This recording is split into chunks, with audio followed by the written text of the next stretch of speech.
Masih soal Iran, saudara. Kali ini 5 pemain sepak bola timnas putri Iran pergi mencari suaka usai Piala Asia Wanita 2026.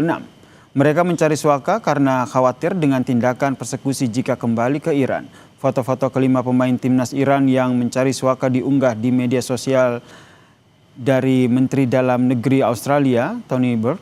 Tindakan Australia ini mendapat apresiasi dari Presiden Amerika Serikat, Donald Trump.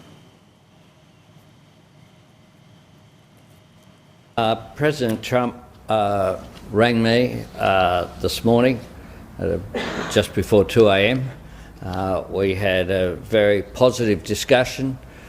He was concerned about the Iranian women in the soccer team and their welfare and their safety if they returned home.